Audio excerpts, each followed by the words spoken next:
Hello, my friends.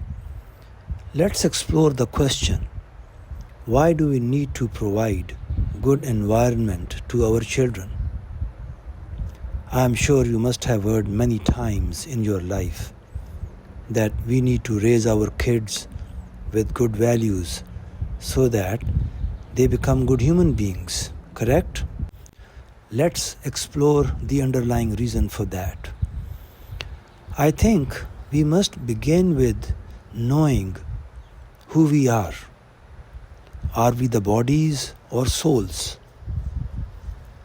I think most of us know that we are souls living in the body or carrier.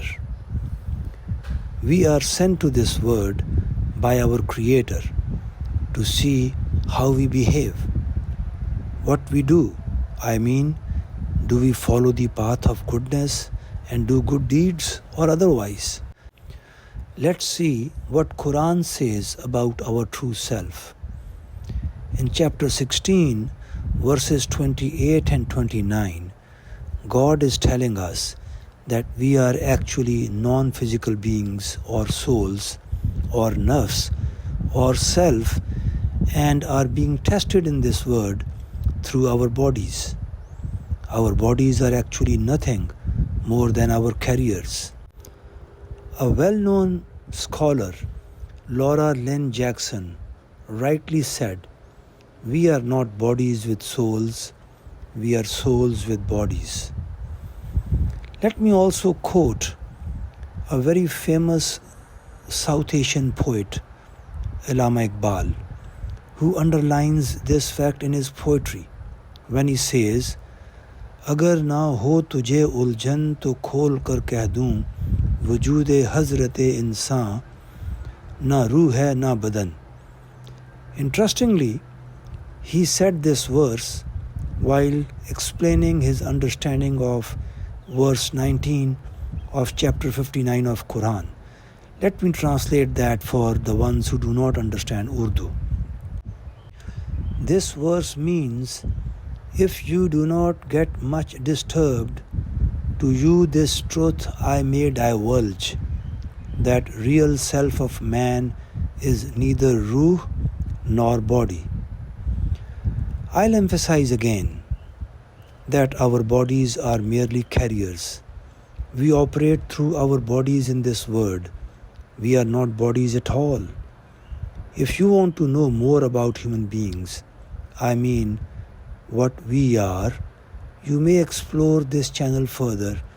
I would urge you to please go through the talks relating to the tripartite concept of human beings. That will be very helpful.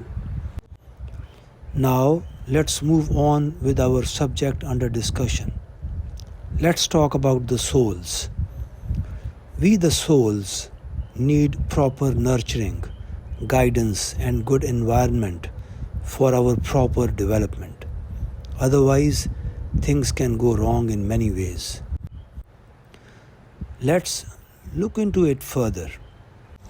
Our bodies, which are our carriers, have their own needs. Let me say a few words about the body again. Our bodies are also a creation of God, and they are provided to the actual personality as a carrier for a limited time to use and not to misuse. The body acts on the principle of survival of the self and survival of the species, just like other animals. For the survival of the self, the human beings eat, drink, and make shelter. And for the survival of the species, the males and females act instinctively, mate and procreate.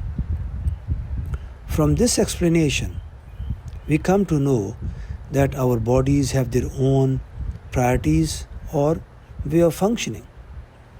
Now, our true self, which Quran calls nafs, soul, this soul takes time to control the body. We can say it gradually attains that control. Our souls gain control over our bodies in a very slow manner, and that too if we empower them. Otherwise, body may take control and start dictating its desires over the soul. So soul may just be sitting there as a weak entity. This underlines the importance of training our souls, which is our true self. As stated earlier in this talk, our souls need proper grooming and training on a continuing basis so that they become strong enough to take charge of the body. Otherwise, they will be controlled by the body. Now, if I may say this thing that might even make more sense.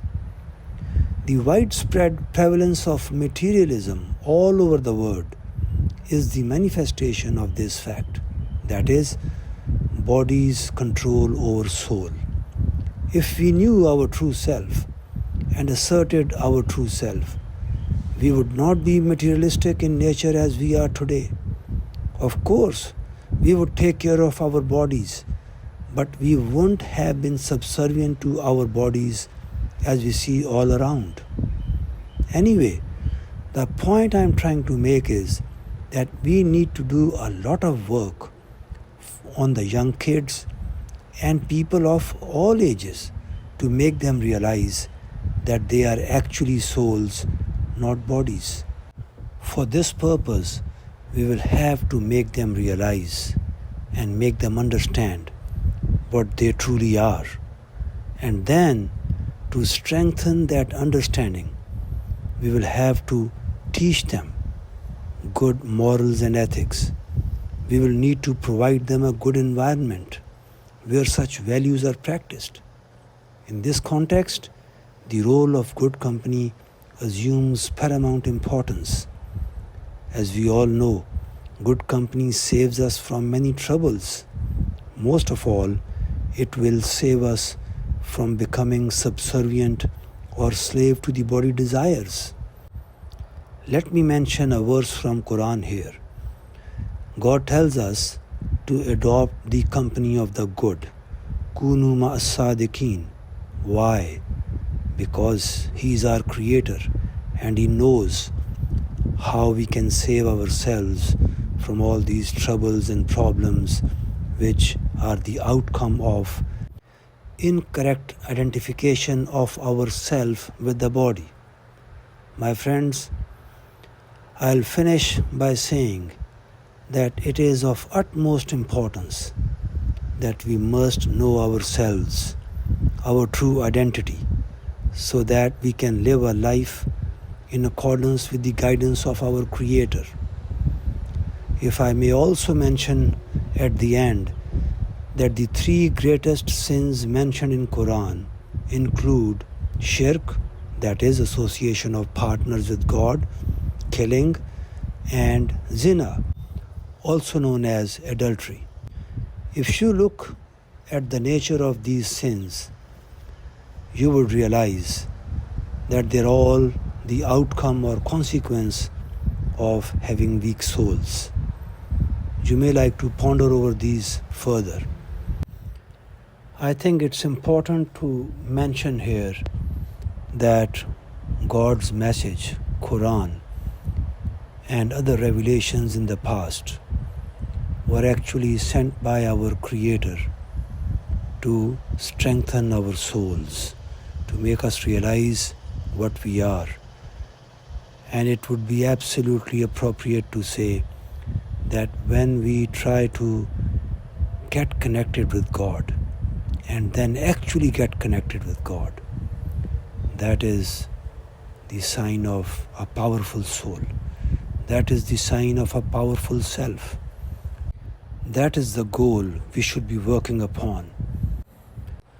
My friends, I hope in this short talk we have understood the importance of knowing our true self.